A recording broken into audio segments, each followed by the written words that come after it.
Well, firstly, I think it's entirely appropriate that the Horse Trust should celebrate 130 years and to make those historical connections with its past.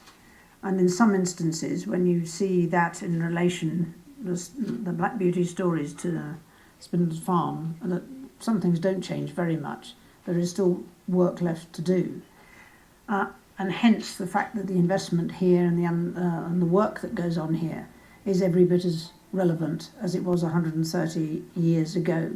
But there is a lot of experience that has come through the Horse Trust as the home of rest and onwards, and its investment in knowledge, not just here, but for other organisations, for its ability to work with other agencies and other horse charities, I think is particularly important. And that we do need to maintain that level of combined operations into the future. And you never know when that's going to be important, as we were reminded, learning much more about how to do horse rescues better.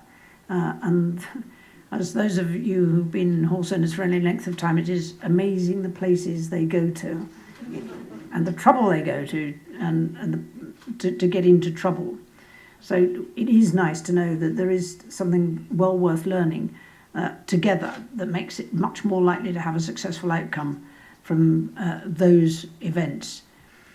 But it does mean that we also have to look forward and learning to do things differently, to learn where education in the future is critical, which is really what we've just been discussing. And part of that is about how to treat the animals when they have suffered and to know whether it's the right thing to do in purely veterinary terms. And the other is to try and educate the people who will own them in the future and ride them in the future in a way which perhaps wasn't so relevant 130 years ago, but is an issue which is quite difficult to tackle today. I go a little bit off-piste here because having met one or two young people who come here on a regular basis as volunteers and helpers, but they're not allowed to help here because they're too young. And yet, if you wanted to, you could have a pony or a horse for them. But where would you go to learn? This is, after all, the Horse Trust is key to learning and education for the future. It seems like an ideal spot to help educate the next generation of horse owners and those involved, and how you bridge that gap between the understanding of the risks that's involved in being around animals with 4 legs, teeth, feet, and some even have spotted a brain in there, which doesn't always do what you think it's going to do. But the sooner you learn, the better, in my humble opinion, to understand where those risks are. Saying in legalese terms that you can't do that until you're 16 years old flies in the face of all experience for any kind of risk assessment that I can think of. It's all right, I've finished now. But we are looking forwards, and I do think that may be part of the equation and maybe part of the establishment that we have to tackle if we really do want to get the message across. The value of horses, ponies, donkeys in our lives are hard to evaluate in hard terms and in numbers. But to do that properly does mean to say you have to take on the risk element, and we have to do that better in the future to get people to really understand what they're taking on.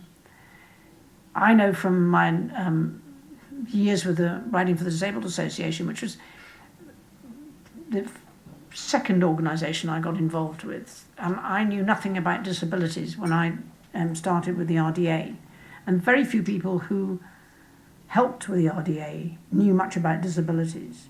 But the importance of bringing together the animals and a whole range of people who suffered from life-changing illnesses and disabilities patently made an enormous difference. And we have to accept that you do have to take risks, and it's important to allow people to take those risks, as those people who decided that riding was going to be part of their lives also did.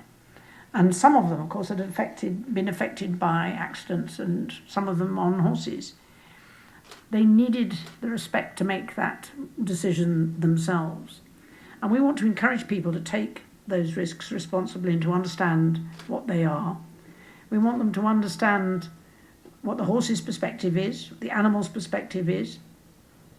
We want vets and associated professionals to understand where the weak spots are in terms of the looking after and the maintenance of the good relations between owners, riders and those animals. And I think the Horse Trust's 130 years gives us a pretty good platform to work from, to fill in those grey areas, to understand where those weak spots are, and to hopefully reduce the number of real emergencies that you have to face in the future in terms of the number of animals you might have to rescue from any particular environment. That's an incredible history to work from and with. That's what we're talking about in terms of going forwards. You're looking on the basis of the history and the experience that you have. And we look forward to getting a lot more enjoyment, yes, satisfaction sometimes, but that real pleasure of being associated with horses, ponies and donkeys for a much wider range of the population who may previously have had no real connections with either the rural environment or animals. It's quite a tall order, but as I say, that's what this anniversary brings to the fore, is the skills that have grown over the years to be able to tackle the populations that want to get involved. There are a lot of horses here who have every reason to be thankful for the Trust's existence in 130 years. But I hope there will be a lot more in the future who will benefit from everything we've learnt from working with those animals and understanding why they came to be here. Those who retire here now do so with the thanks of many and the understanding that they will have the kind of old age that everybody would like them to have, and the understanding of their situations and when that is appropriate for it to finish. Again, that is based on experience, but my goodness, what a difference it makes to those who've known them, ridden them, enjoyed them, trusted them and depended on them in the past, to know that there is a place like this for the future. And that perhaps at the baseline is what the Horse Trust does so well.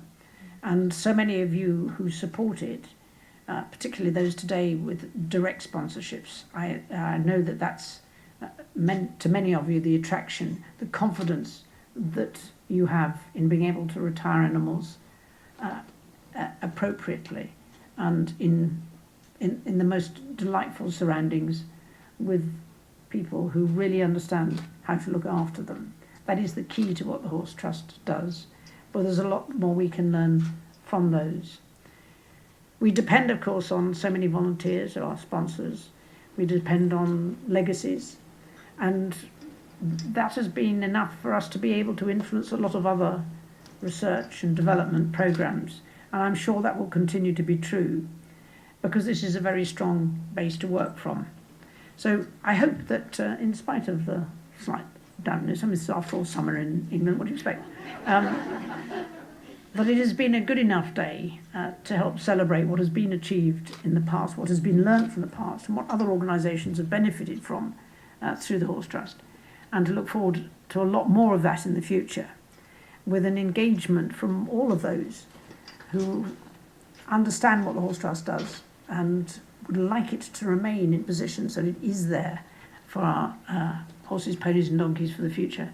It's a pleasure to see so many of you here today, and that our equines on the whole, I think, behaved themselves, but also enjoyed another little day in the sun for them.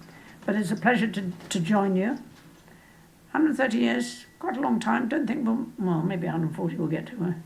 I think we're looking further down the line than that. But thank you very much indeed. Thank you.